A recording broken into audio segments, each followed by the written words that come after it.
آپ صلی اللہ علیہ وآلہ وسلم نے وحی کے رک جانے کے زمانے کے حالات بیان فرماتے ہوئے کہا کہ ایک روز میں چلا جا رہا تھا کہ اچانک میں نے آسمان کی طرف ایک آواز سنی اور میں نے اپنا سر آسمان کی طرف اٹھایا۔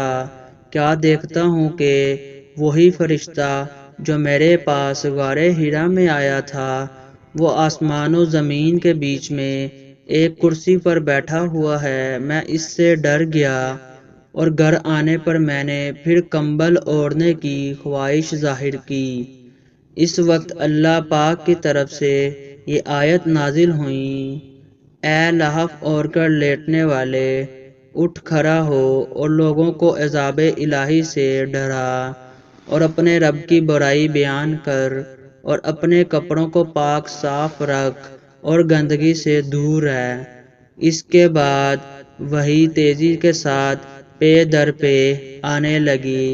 صحیح بخاری حدیث نمبر 4۔